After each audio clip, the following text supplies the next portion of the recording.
الدین الخالص۔ ہم رمضان کی تیاری کیسے کریں، رمضان کا استقبال کیسے کریں، اس موضوع پر گفتگو کرنی ہے۔ رمضان کا مہینہ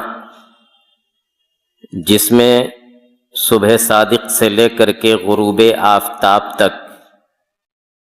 ہم کھانے پینے اور شہوت کی تکمیل سے اجتناب کرتے ہیں، پرہیز کرتے ہیں،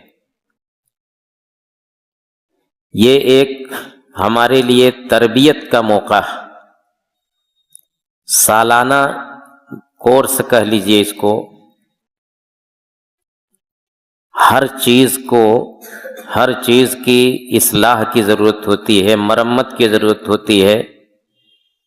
کوئی مشینری ہوتی ہے، اس کو وقتاً فوقتاً اس کی جانچ کی جاتی ہے، اس میں کوئی چیز کمی ہے، کسی چیز کی ضرورت ہے، کوئی اس کا پرزہ خراب ہو رہا ہے تو اس کی اصلاح اور مرمت کی جاتی ہے۔ اللہ تعالیٰ نے رمضان کا مہینہ ہم کو جو دیا ہے تو یہ ہمارے نفس کی تربیت کے لیے اور ہمیں اپنے نفس کی اصلاح کے لیے ایک موقع دیا ہے۔ ایک روحانیت سے بھرا ہوا ماحول ہم کو ملتا ہے سال میں ایک مرتبہ، جس میں خیر غالب رہتا ہے۔ ہر شخص محسوس کرتا ہے کہ اس مہینے میں خیر کا غلبہ ہوتا ہے، نیکیوں کی طرف لوگوں کی رغبت ہوتی ہے، اور ہر شخص کی کوشش ہوتی ہے کہ وہ اس مہینے کو غنیمت سمجھے اور زیادہ سے زیادہ اپنے دامن کو نیکیوں سے بھر لے۔ روزہ کیا ہے، اس کی تیاری کیسے کریں، اس سے پہلے ہمیں یہ جاننا چاہیے کہ یہ روزے کی یہ عبادت صرف ہمارے ہی مذہب کے اندر نہیں ہے، ہر مذہب کے اندر روزے کا تصور کسی نہ کسی شکل میں پایا جاتا ہے۔ یہاں تک کہ جو وضعی مذاہب ہیں، لوگوں کے اپنے بنائے ہوئے من گھڑت مذاہب ہیں، ان میں بھی روزے کا تصور پایا جاتا ہے۔ باقی جو آسمانی مذاہب جن کو کہا جاتا ہے، ان کے بارے میں تو اللہ تعالیٰ نے قرآن ہی کے اندر کہہ دیا ہے کہ کما کتب علی الذین من قبلکم کتب علیکم الصیام کما کتب علی الذین من قبلکم، تمہارے اوپر روزہ ویسے ہی فرض کیا گیا جیسے تم سے پہلے کی امتوں پر فرض کیا گیا۔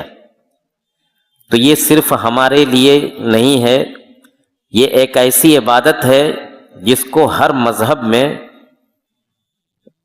اس کی ضرورت محسوس کی گئی ہے، اور ہر مذہب میں اس کا وجود ہے۔ آپ اپنے ملک کے اندر دیکھیں گے، ہندو مذہب کے اندر بھی روزہ ہے، جین مذہب کے اندر ہے، اور بھی دوسرے مذاہب کے اندر ہے۔ اور بعض مذاہب میں یہ روزے بڑے سخت ہیں، ان کا وقفہ لمبا ہے، پابندیاں زیادہ ہیں، لیکن اللہ تعالیٰ نے ہمیں جو روزے کی عبادت کا حکم دیا ہے اس کے اندر بڑا اعتدال پایا جاتا ہے، اور انسان کی ساری ضرورتوں کو اس میں ملحوظ رکھا گیا ہے، اس کا خیال کیا گیا ہے۔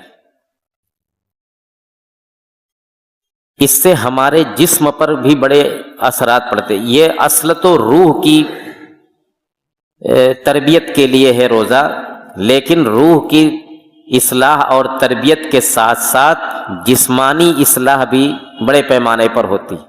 روزے کی عبادت ایسی ہے، یعنی کھانے پینے سے پرہیز کرنا 12 گھنٹہ 14 گھنٹہ، اس کا ہمارے جسم پر اور ہماری صحت پر کتنا اثر پڑتا ہے آپ اندازہ نہیں لگا سکتے۔ آپ اس کے بارے میں پڑھیں گے سرچ کریں گے تو آپ کو معلوم ہوگا کہ اس سے ہماری جسمانی صحت پر کتنا اچھا اثر پڑتا ہے۔ یہی وجہ ہے کہ کتنے غیر مسلم بھی اس مہینے میں روزہ رکھتے ہیں، صرف جو ہے اس کے جسمانی فوائد حاصل کرنے کے لیے انہوں نے روزہ رکھا۔ یعنی عام آدمی کی بات نہیں کر رہا ہوں، ان میں ڈاکٹر ہیں، انجینئر ہیں اور بڑے بڑے افسر ہیں، وہ روزہ رکھتے ہیں ہمارے ساتھ ساتھ۔ ایک تو یہ کہ ان کو روزے کی کہ جسمانی فوائد کا احساس ہوا روزہ رکھنے سے، تو اس کی وجہ سے رکھتے ہیں، اور ساتھ ہی یہ ہے کہ وہ ہمارے تعلق سے، ہمارے ساتھ اٹھنے بیٹھنے کی وجہ سے بھی بہت سارے لوگ وہ یہ عمل انجام دیتے ہیں۔ لیکن ہمارا جو اصل روزے کا ہدف ہے، جو مقصد ہے، وہ یہ صرف جسمانی فوائد حاصل کرنا نہیں، یہ ایک عبادت کے طور پر ہم روزہ رکھتے ہیں، اور اللہ کی رضا کے لیے، اللہ کا حکم ہے تو ہم اللہ کے حکم کی تعمیل کے لیے یہ روزہ رکھتے ہیں، اللہ کو خوش کرنے کے لیے۔ حدیث میں کہا گیا ہے کہ الصوم لی وانا اجزی بہ، روزہ صرف میرے لیے ہے اور میں ہی اس کا بدلہ دوں گا۔ ساری عبادتیں اللہ کے لیے ہیں، لیکن روزے کو خاص طور سے کہا کہ روزہ میرے ہی لیے ہے، یعنی روزے کے اندر اخلاص زیادہ نمایاں ہوتا ہے۔ آدمی کہیں بھی چھپ کر کے کھا پی سکتا ہے، لیکن وہ اندھیرے سے اندھیری جگہ میں رہے، تنہائی میں رہے، لیکن کیا مجال ہے کہ وہ ایک قطرہ اپنے جسم کے اندر داخل کر دے۔ وہ جانتا ہے کہ دنیا دیکھے نہ دیکھے، میرا رب مجھ کو دیکھ رہا ہے۔ وہ افطار کے 2 منٹ پہلے، 1 منٹ پہلے بھی اپنے جسم میں کچھ ڈالنا گوارا نہیں کرتا، کیونکہ اس کے رب کا حکم ہے کہ فلاں وقت تم اپنے جسم میں کوئی چیز داخل کر سکتے ہو۔ تو یہ اس سے ایک بندے کو بڑا حوصلہ ملتا ہے، اللہ کا قرب اس کو حاصل ہوتا ہے۔ تو ہمیں اس چیز کو اپنے ذہن کے اندر رکھنا چاہیے۔ ہم رمضان کا استقبال کیسے کریں؟ رمضان کے استقبال میں ہمارا معمول کیا ہے کہ کھانے پینے کے لوازمات زیادہ سے زیادہ اکٹھا کر لیں، یہ خرید لیں، یہ خرید لیں۔ ہفتہ عشرہ پہلے سے لسٹ بن جاتی ہے کہ یہ خریدنا ہے، یہ لے آنا ہے، یہ لے آنا ہے، پورے مہینے کا افطار کا سامان اور دوسرے لوازمات۔ اس سلسلے میں ہم بڑی افراط سے کام لیتے ہیں، بلکہ اسراف سے کام لیتے ہیں۔ ایک تو پہلے سے جو تیاری رہتی ہے وہ رہتی ہی ہے، پھر ہر دن رمضان میں ہر دن ظہر بعد ہی سے جھولا لے کے نکل جاتے ہیں اور مارکیٹ میں گھومتے ہیں، ہر کھانے پینے کی چیز پر نظر گڑا کر کے یہ بھی لے لو، یہ بھی لے لو۔ آدمی جب بھوکا ہوتا ہے تو سوچتا ہے کہ جب ہم کو کھانے کو ملے گا تو کیا کیا کھا لیں کہ ہماری بھوک مٹ جائے۔ تو جو دسترخوان لگتا ہے افطار کا، اس کا آئٹم آپ گننا چاہیں تو بسا اوقات نہیں گن سکتے۔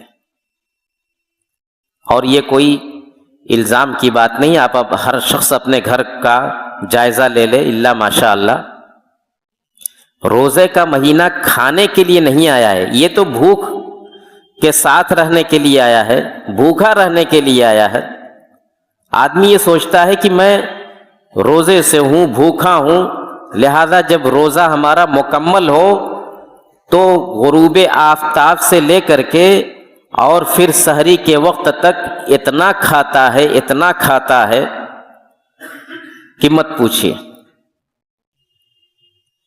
وہ دن بھر بھوکا رہنے کی وجہ سے اس کے جسم کے اندر جو بہتری آئی تھی اور اس کے جسم کی جو اصلاح ہوئی تھی، وہ سب پر پانی پھیر دیتا ہے۔ وہ یہ سمجھتا ہے کہ جتنا زیادہ کھا لیں گے اتنا زیادہ ہمارے لیے فائدہ ہے۔ یہ تصور 100% غلط ہے کہ جتنا زیادہ کھائیں گے اتنا زیادہ ہمارے لیے مفید ہے۔ کم کھانا میرے بھائیوں، یہ ہماری شریعت بھی یہی کہتی ہے اور میڈیکل سائنس بھی یہی کہتی ہے، زیادہ کھانا جسم کے لیے ہر حال میں مضر ہے، نقصان دہ ہے۔ آپ کسی بھی ڈاکٹر سے، کسی بھی طبیب سے پوچھ لیجئے، کسی حکیم سے پوچھ لیجئے کہ زیادہ کھانا کیا جسم کے لیے فائدہ مند ہے۔ تو ہم دن بھر جو ہے رمضان کا استقبال کیسے کرتے ہیں کہ یہ بھی خرید لو، یہ بھی خرید لو، یہ بھی خرید لو، یہ بھی پکوا لو۔ عورتیں بیچاری جو ہے ظہر کے وقت ہی سے کچن میں داخل ہوتی ہیں تو بڑی مشکل سے وہ افطار کے وقت تک جا کر کے اپنا کام تمام کرتی ہیں، اور کتنی بیچاری تو افطار کے بعد بھی کچھ چیزیں ان کو بنانا رہتا ہے۔ روزہ اس لیے نہیں آیا، کھانے پینے کا ہماری شریعت میں یہ تصور بھی نہیں ہے۔ اللہ کے نبی جناب محمد الرسول اللہ صلی اللہ علیہ وسلم فرماتے ہیں کہ ما ملأ آدمی وعاء شرا من بطن بحسب ابن آدم لقیمات یقمن صلبہ، کہ انسان اپنے پیٹ سے زیادہ کسی برے برتن کو نہیں بھرتا۔ یہ پیٹ کیا ہے؟ سمجھو کہ ایک برتن ہے، جس طرح سے برتن کو کھانے پینے کی چیزوں سے بھرا جاتا ہے، تو اس طرح سے سب سے خراب برتن اگر انسان بھرتا ہے تو یہ اس کا پیٹ ہے۔ آگے فرمایا کہ بحسب ابن آدم لقیمات یقمن صلبہ، انسان کے لیے تو چند لقمے کافی ہیں جن سے اس کی پیٹھ سیدھی رہ سکے۔ زیادہ سے زیادہ کتنا کھانا چاہیے انسان کو؟ جس سے روح اور جسم کا رشتہ بنا رہے، جس سے انسان کی سانس چلتی رہے، جس سے زندگی کی گاڑی چلتی رہے، بس اتنا۔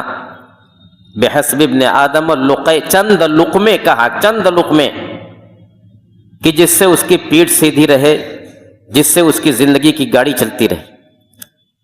لیکن اگر اتنے پر کوئی اکتفا نہیں کرنا چاہتا، اس سے زیادہ کھانا چاہتا ہے، تو فَإِنْ كَانَ لَا مُحَالَةَ فَثُلُثٌ لِطَعَامِهِ وَثُلُثٌ لِشَرَابِهِ وَثُلُثٌ لِنَفَسِهِ۔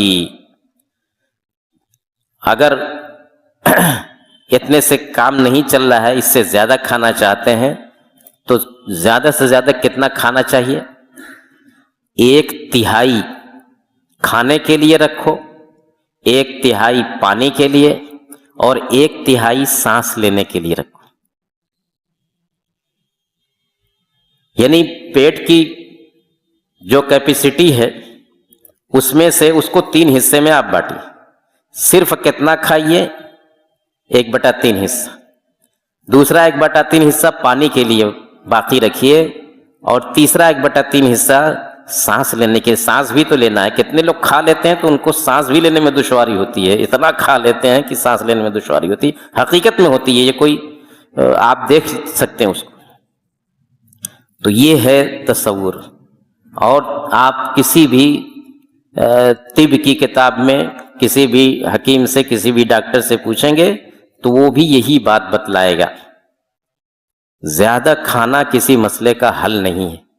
اور پھر ایک چیز ہوتی ہے ادخال الطعام علی الطعام، کھانے پر کھانا کھائے ہوئے ہیں لیکن پھر کچھ مل گیا وہ بھی کھا لو، پیٹ میں ہے پھر کچھ مل گیا وہ بھی کھا لو، یہ تو سب سے زیادہ ہے۔ اس کو زہر کہتے ہیں طبا، کہتے ہیں کہ کتے کو کھلا دو لیکن اپنے پیٹ میں اس چیز کو مت ڈالو۔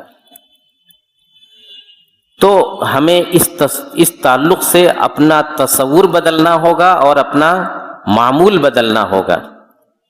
میرے بھائیوں، اللہ کا شکر ادا کریں، اللہ تعالیٰ نے اگر دیا ہے، نعمتیں دی ہیں، فراوانی دی ہے، تو ضرور کھائیے، لیکن اپنی صحت کا خیال رکھیے۔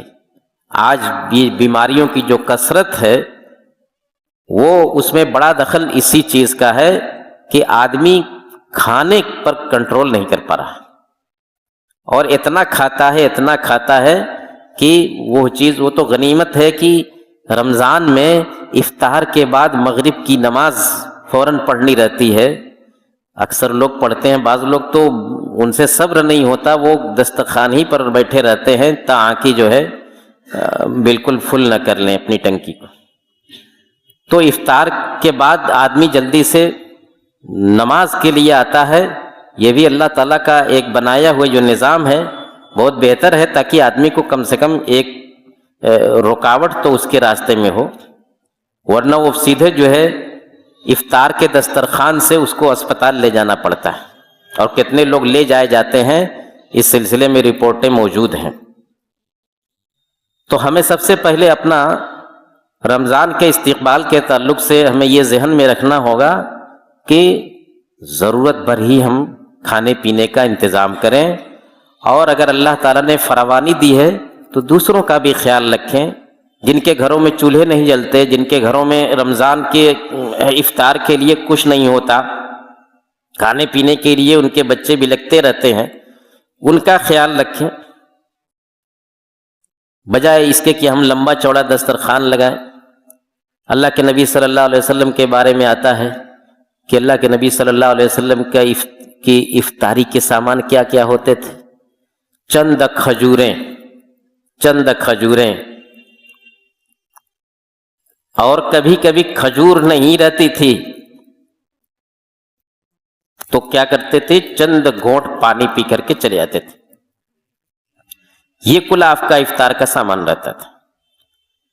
تو یہاں بھی ہمیں سوچنا چاہیے کہ ہم کدھر جا رہے ہیں۔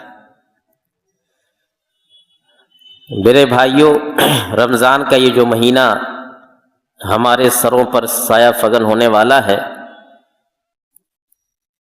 اس کو لے کر کے ہم فکر مند نہ ہوں، پریشان نہ ہوں کہ اب پورے ایک مہینے کی مشقت کا موقع آ گیا۔ نہیں، ہمیں خوش ہونا چاہیے کہ اللہ تعالیٰ نے ہمیں اب تک زندہ رکھا، ہمیں یہ موقع ہماری زندگی میں ایک مرتبہ پھر آ گیا۔ ہمارے کتنے بھائی ہیں جو گزشتہ سال اس مہینے میں ہمارے ساتھ رہتے تھے، روزہ رکھتے تھے، تراویح پڑھتے تھے، تلاوت کرتے تھے، لیکن اس سال وہ ہمارے ساتھ نہیں ہیں۔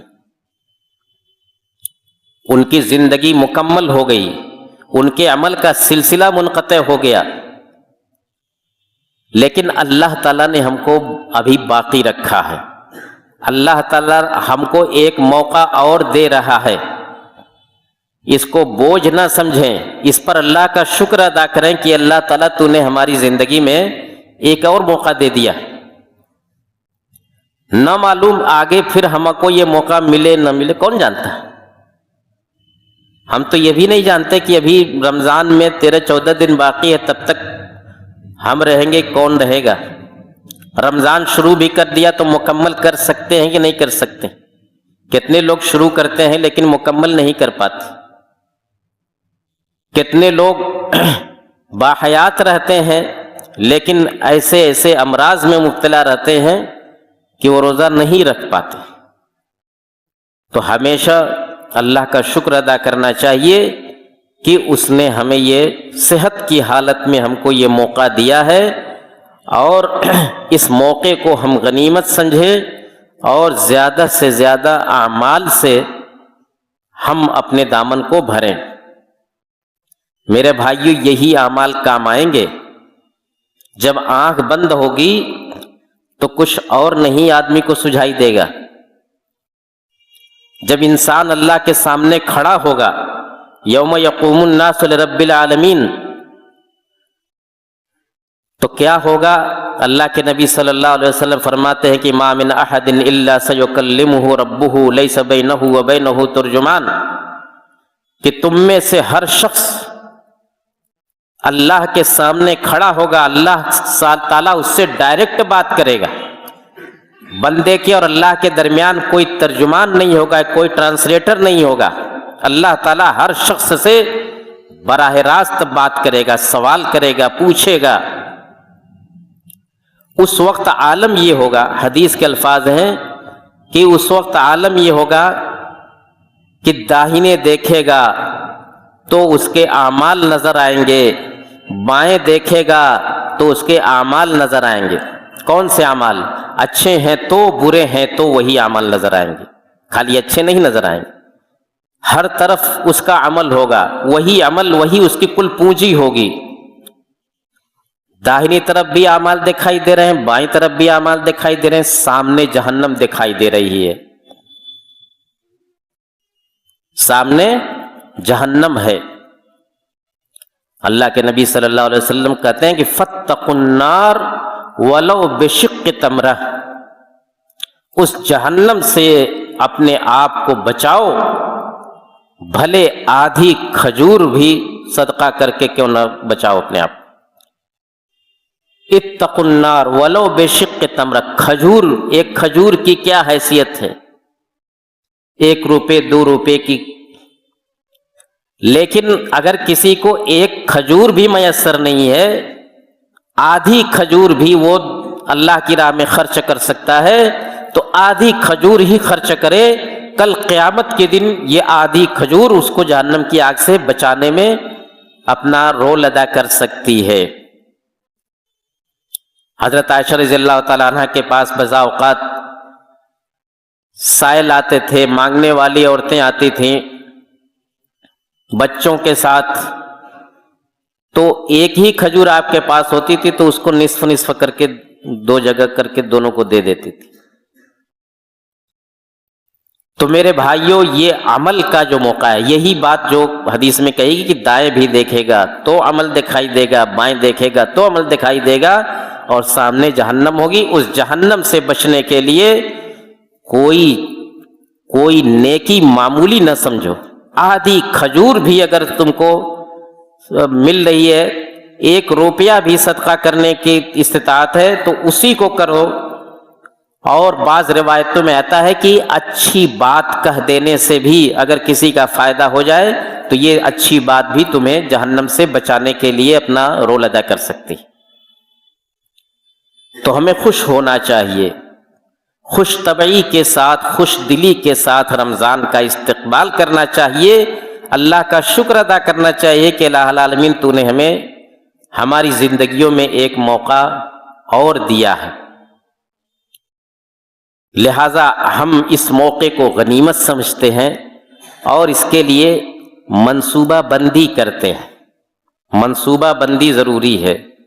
رمضان کے اعمال ہمیں یہ یاد رکھنا ہوگا کہ ہمارا جو سابقہ رمضان تھا اس کے مقابلے میں یہ آنے والا رمضان، اس میں ہماری نیکیوں کا دائرہ وسیع ہوگا۔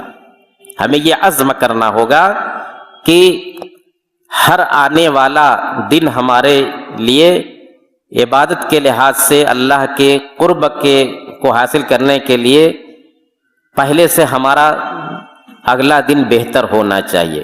سابقہ رمضان سے ہمارا آنے والا رمضان بہتر ہونا چاہیے۔ ایسا نہیں کہ بس رمضان کو ایک روٹین مانا جائے کہ رمضان آیا گیا، جیسے ہر سال آتا ہے چلا جاتا ہے، ہر سال آتا ہے چلا جاتا ہے، اور دن گنتے ہیں کہ 2 روزہ ہوا، 10 روزہ ہوا، 20 روزہ ہوا، اب اتنا باقی ہے۔ اب نہیں، ہمیں اس کے لیے منصوبہ بندی کرنی چاہیے۔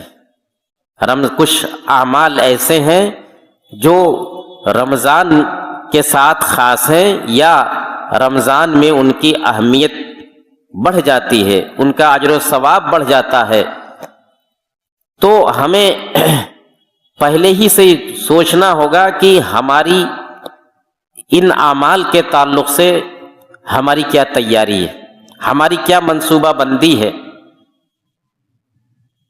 مثال کے طور پر قرآن کی تلاوت، شہر رمضان الذی انزل فیہ القرآن، اسی مقدس مہینے کے اندر قرآن کا نزول ہوا۔ اللہ کے نبی صلی اللہ علیہ وسلم اس مہینے میں قرآن کی تلاوت بڑھا دیتے تھے، کثرت سے تلاوت کرتے تھے، جبریل علیہ السلام کے ساتھ قرآن کا دور کرتے تھے، آپ جبریل علیہ السلام کو سناتے تھے، جبریل علیہ السلام آپ کو سناتے تھے۔ آخری سال آپ نے 2 مرتبہ جبریل علیہ السلام کے ساتھ قرآن کا دور کیا۔ کتنے لوگ ہیں رمضان میں بھی وہ قرآن نہیں کھولتے، نہیں توفیق ملتی ان کو کہ کم سے کم رمضان میں بھی ایک ختم ہی صحیح قرآن پڑھ لیں۔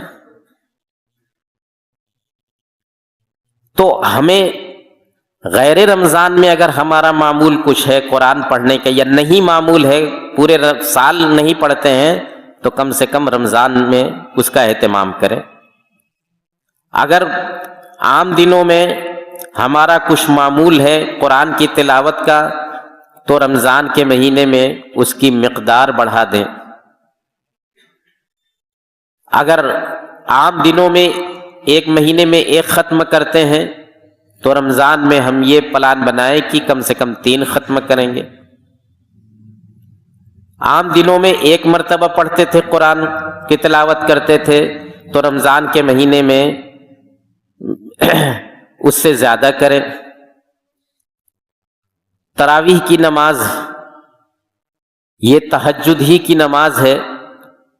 تہجد کی نماز افضل الصلاۃ جس کو کہا گیا کہ فرض نماز کے بعد سب سے افضل تہجد کی نماز ہے. نوافل میں سب سے افضل نماز تہجد کی ہے.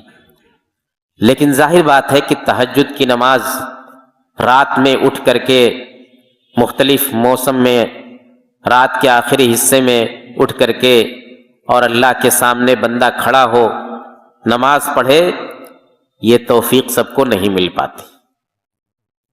رمضان کے مہینے میں اللہ تعالیٰ نے ہمارے لیے بڑا آسان کر دیا ہے کہ ایک تو یہ کہ جماعت کے ساتھ پڑھ سکتے ہیں.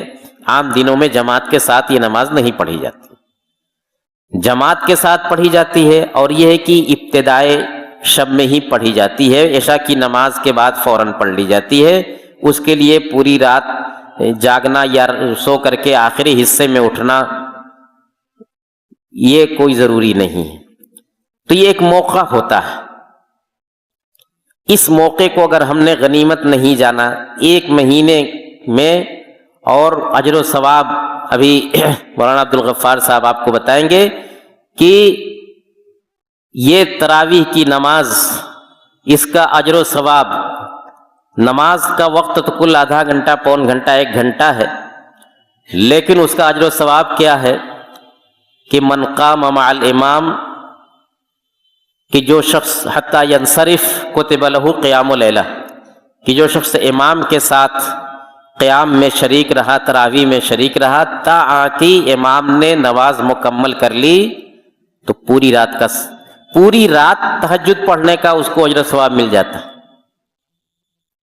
اس کے بعد آپ جائیے اپنی دکان میں بیٹھیے، اپنے بیوی بچوں سے بات کیجئے، کھانا کھائیے، یہ سب جو ہے کس میں لکھا جائے گا؟ آپ تہجد پڑھ رہے ہیں، آپ کھانا کھا رہے ہیں، لیکن آپ تہجد کا اجر و ثواب آپ کو ملتا پوری رات. کتب لہ قیام لیلہ، تو آدھے گھنٹے کی، پون گھنٹے کی یہ عبادت، اور آپ کو اجر و ثواب مل رہا ہے 8 گھنٹے 9 گھنٹے کا. یہ سب بار بار نہیں مواقع ملتے، لیکن اس کے باوجود بھی دیکھا جاتا ہے کہ کتنے لوگ عشاء کی نماز پڑھ کر کے مسجدوں سے اس طرح بھاگتے ہیں کہ کہیں ہماری نوبت نہ آ جائے تراویح میں شامل ہونے کی، اور نکل کر کے جائیں کسی نیک کام میں. کوئی ضروری کام ہے تو ٹھیک ہے، اس ہوٹل میں بیٹھے، اس دکان میں بیٹھے اور یہاں گپ شپ کر رہے ہیں، یہاں گپ شپ کر رہے ہیں، لیکن یہ چند منٹ کی عبادت اس کی توفیق نہیں ملتی. دیکھیے اصل بات توفیق کی ہوتی ہے. اللہ تعالیٰ توفیق دیتا ہے، لیکن توفیق بانداز ہمت ہے ازل سے. انسان کے اندر جب عزم ہوتا ہے، حوصلہ ہوتا ہے، کچھ حاصل کرنے کا جذبہ ہوتا ہے، تب اللہ کی توفیق ملتی ہے. والذین جاہدوا فینا لنہدینہم سبلنا، جو لوگ محنت کرتے ہیں، جد و جہد کرتے ہیں ہمارے راستے میں، ہم ان کو اپنے راستے کی توفیق دیتے ہیں، ان کو راستہ دکھلاتے ہیں. اسی طریقے سے میرے بھائیوں، اس مہینے میں صدقہ خیرات کا اجر و ثواب زیادہ ہے. یہ بھی اللہ کے رسول صلی اللہ علیہ وسلم کی سنت ہے کہ کان اجود الناس وکان اجود ما یکون فی رمضان من الریح المرسلہ، کہ اللہ کے رسول بڑے سخی تھے، بڑے فیاض تھے. آپ کے پاس تھا ہی کیا، لیکن جو کچھ بھی ہوتا تھا آپ اس کو خرچ کر دیتے تھے اور سخاوت کرتے تھے، فیاضی کرتے تھے. اور جب جبریل علیہ السلام کے ساتھ آپ قرآن کا دور کرتے تھے تو آپ کی سخاوت بڑھ جاتی تھی. آپ جو ہے تیز آندھی سے بھی زیادہ آپ کی سخاوت ہو جاتی تھی، آپ کی فیاضی بڑھ جاتی تھی، خوب خرچ کرتے تھے.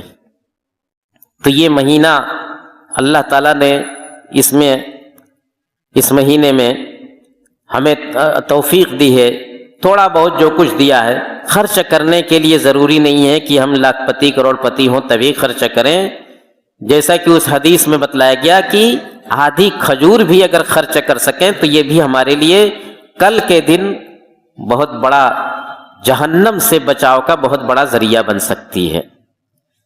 تو صدقہ خیرات میرے بھائیو یہ بھی اس مہینے میں خاص طور سے اس کا اجر و ثواب اور اس کی اہمیت بڑھ جاتی ہے، لہذا اس کے لیے بھی ہمیں سوچنا ہوگا۔ کتنے لوگ اس مہینے میں زکوٰۃ نکالتے ہیں،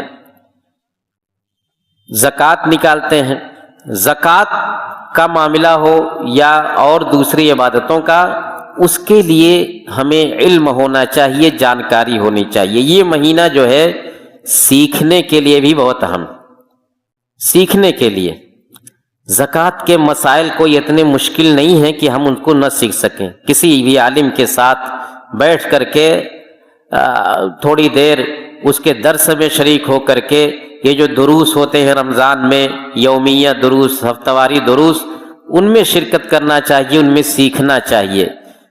عبادت کا طریقہ، کتنے لوگوں کو طہارت کا صحیح طریقہ نہیں معلوم، کیسے پاکی حاصل کی جائے، وضو کن کن چیزوں سے ٹوٹ جاتا ہے، کن کن چیزوں کی وجہ سے غسل لازم ہوتا ہے، کن کن چیزوں کی وجہ سے غسل لازم نہیں ہوتا ہے، یہ موٹی موٹی چیزیں افسوس ہے کہ بہت سارے لوگ نہ تو جانتے رہتے ہیں اور نہ جاننے کی کوشش کرتے ہیں، بس جیسے کر رہے ہیں ویسے کر رہے ہیں۔ آپ چلے جائیے ساؤتھ کے اندر، آپ دیکھیں گے کہ لوگ ہر نماز کے بعد امام کو سے چمٹ جاتے ہیں، مسائل پوچھتے ہیں ان سے کہ ہم نے ایسا کر دیا، اگر ایسا ہو ہمارے ساتھ ہو گیا اس کا کیا حل ہے، یہ اگر ایسا کریں تو ہمارا وضو ہوگا کہ نہیں ہوگا، اس طرح کے بہت سارے مسائل۔ لیکن ہمارے یہاں لوگ اس طرح سے مستغنی دکھائی دیتے ہیں، علماء سے بے نیاز دکھائی دیتے ہیں کہ بسا اوقات وہ خود علماء ہی کو بتانے لگتے ہیں مسئلے مسائل، یہ دکھلانے کے لیے کہ میں بھی یہ جانتا ہوں۔ ظاہر بات ہے کہ بہت سے مسائل ضروری نہیں کہ ہر صاحب علم کے ذہن میں ہر مسئلہ موجود ہو۔ آپ کوئی سوال کر سکتے ہیں، وہ فوری جواب نہیں دے گا، لیکن بعد میں آپ کو دیکھ کر کے اور مطالعہ کر کے بتا سکتا ہے۔ لیکن مسائل جو ہے اہل علم ہی سے معلوم کرنے چاہیے اور معتبر اہل علم سے معلوم کرنا چاہیے۔ تو رمضان کے مہینے میں یہ جو پروگرامز ہوتے ہیں، جو دروس ہوتے ہیں اور جو محاضرات ہوتے ہیں، ان میں شرکت کر کے ہمیں عبادتوں کا طریقہ، روزے کے تعلق سے بہت ساری چیزیں، کن چیزوں سے روزہ ٹوٹتا ہے، کن چیزوں سے روزہ نہیں ٹوٹتا ہے، کن چیزوں سے مکروہ ہو جاتا ہے، عورتوں کے بہت سارے مسائل ہیں رمضان کے تعلق سے۔ تو ان ساری چیزوں کو ہمیں رمضان کے مہینے میں اس کا بھی ہمارے پاس اس کی کوئی منصوبہ بندی ہونی چاہیے کہ ہم کچھ وقت اس کے لیے لگائیں کہ ہر سال رمضان میں اپنے علم میں اضافہ کریں، عبادتوں کے تعلق سے اپنے علم میں اضافہ کریں، اعمال کے تعلق سے اپنے علم میں اضافہ کریں۔ میرے بھائیوں، رمضان کا یہ مہینہ جو اللہ تعالی ہم کو عنقریب دینے والا ہے، اس کے اندر، اس عبادت کے اندر بھی اللہ تعالیٰ نے بڑی سہولتیں دی ہیں۔ ہم اگر سمجھتے ہیں کہ یہ ایک ہمارے لیے بڑی مشقت کی چیز ہے، مشقت بالکل نہیں۔ جہاں مشقت آتی ہے وہاں اللہ تعالیٰ کی طرف سے سہولت آ جاتی ہے۔ ما جعل علیکم فی الدین من حرج، اللہ تعالیٰ نے دین میں کوئی تنگی، کوئی حرج نہیں رکھی۔ لا یکلف اللہ نفسا الا وسعها، اللہ تعالیٰ انسان کو اتنی ہی ذمہ داری دیتا ہے جتنی کہ وہ استطاعت رکھتا ہے۔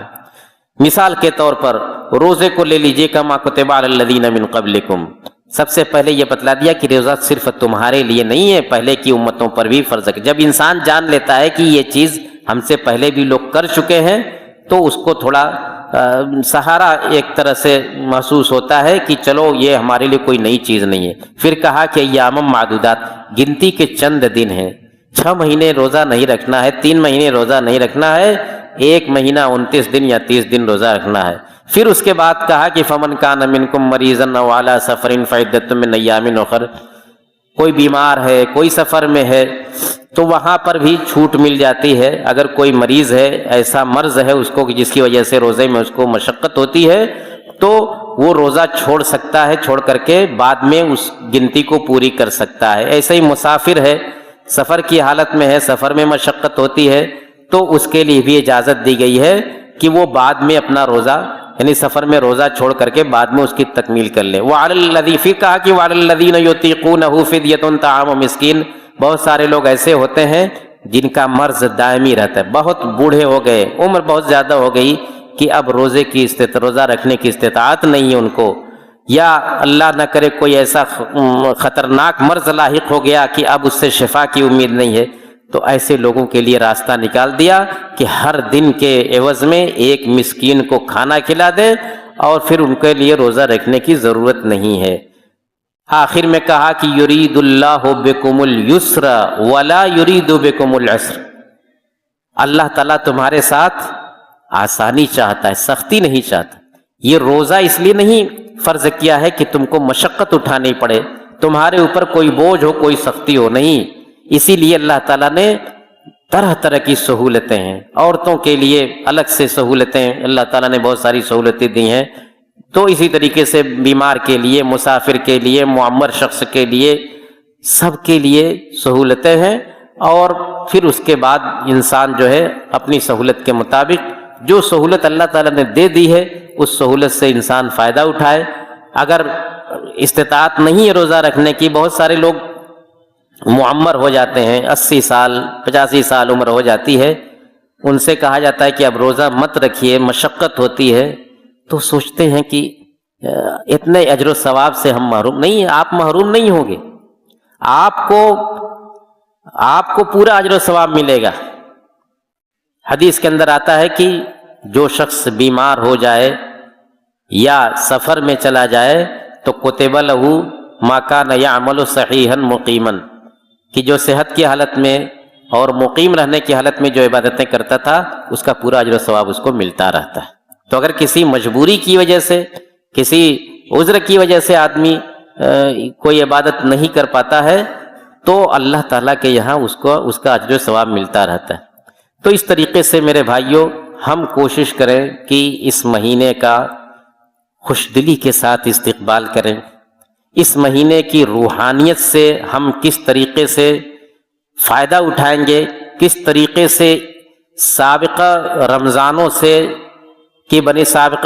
کی بنسبت آنے والا رمضان ہمارے لیے زیادہ خیر و برکت کا باعث ہوگا، ہمارے لیے زیادہ عمل کا باعث ہوگا، اس کے لیے ہم منصوبہ بندی کریں، اور اپنے ہمارے معمولات میں جو تبدیلی آنے والی ہے اس تبدیلی کے لیے ہم اپنے آپ کو تیار رکھیں، اور ساتھ ہی ساتھ اللہ رب العالمین کا شکر ادا کرتے رہیں کہ اللہ تعالیٰ نے ہماری زندگیوں میں یہ موقع ایک بار اور عطا فرمایا ہے۔